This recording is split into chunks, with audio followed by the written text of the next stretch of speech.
Welcome students in today's science lecture. First lesson, natural resources, air, water and land.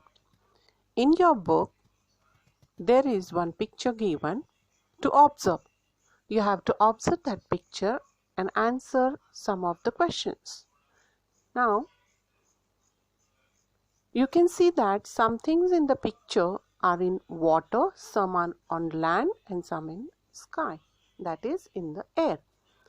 Thus, all things on the earth are associated with air, water and land. Air, water and land are called the earth's atmosphere, hydrosphere and lithosphere respectively.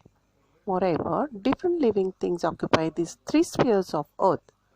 These living things and the parts of the lithosphere, hydrosphere and atmosphere which they occupy are together called as the biosphere. These spheres have formed on earth naturally. All these things we have learned in our previous standard. The atmosphere is the layer of air that surrounds the earth. The surface of the earth comprises water and land, that is, the hydrosphere and the lithosphere. Of this, the hydrosphere occupies a much larger part than the lithosphere. That picture in your textbook 1.2 is showing the proportion of land and water on the earth's surface. We also look upon these natural components in solid, liquid and gaseous form as resources. In other words, we use them to fulfill our requirements. Let us now study all these three components in detail.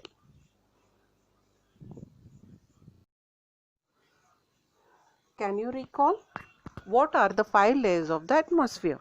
In last year, we have learned that there are 7 layers of the atmosphere. Out of that, 5 layers we will see. First is Troposphere, Stratosphere, Mesosphere, Thermosphere and Exosphere. These are the 5 spheres which are comprises of the atmosphere. Now first, that is Troposphere, starts at the Earth's surface and extends 8 to 14.5 kilometers high, that is 5 to 9 miles. This part of the atmosphere is the most dense and almost all weather is in this region. Now second layer is the stratosphere. The stratosphere starts just above the troposphere and extends to 50 kilometers, that is 31 miles high.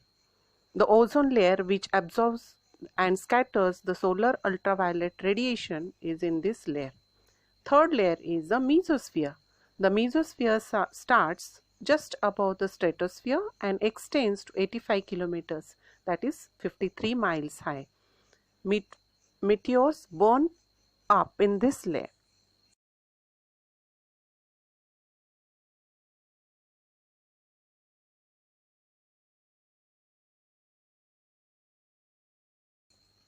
Thermosphere. The thermosphere starts just above the mesosphere and extends to 600 kilometers, that is 372 miles high.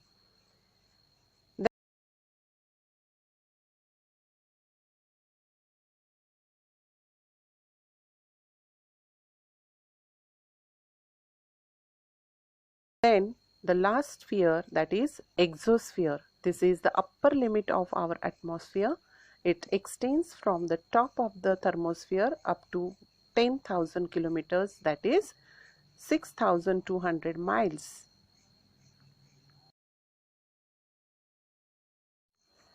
Air. The air in the atmosphere around the earth contains nitrogen, oxygen, carbon dioxide, 6 inert gases, nitrogen dioxide, sulfur dioxide, water vapor and dust particles. The troposphere contains about 80% of the total mass of gases in the air, while this proportion is about 19% in the stratosphere. Further, in the mesosphere and ionosphere, the proportion of the mass of gases goes on decreasing. Gases are not found in the exosphere and beyond. You can see that air is a mixture of several gases and is the chief constituent of the Earth's atmosphere. Besides these gases, air also contains water vapor and dust particles. The most of the gases in the air in the greatest near the surface and decreases as we go higher and higher from the surface. That is, air becomes rarer at higher altitudes.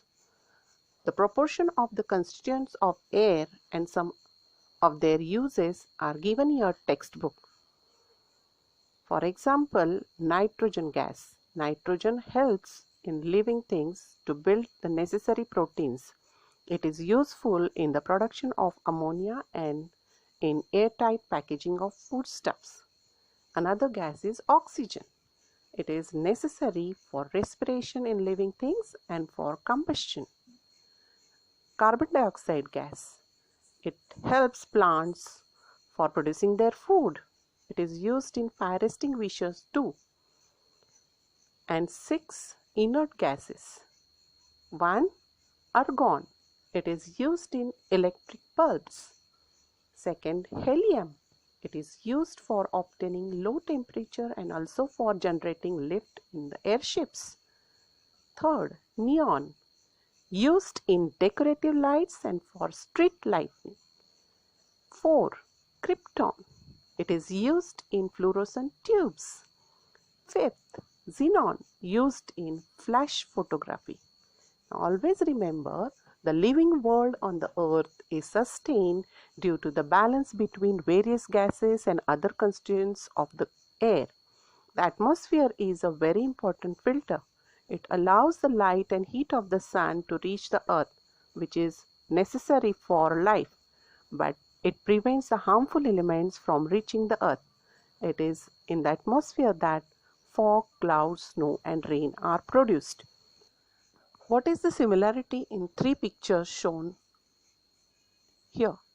All the above pictures show a large-scale emission of smoke through different agencies.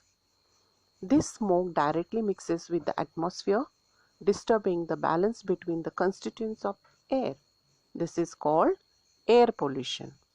Harmful gases are given out through combustion of fuels in vehicles and in big industries, and also through incomplete combustion of fuels like wood and coal.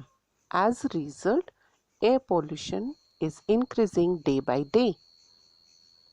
Now, some of the harmful substances released in air through combustion of fuels.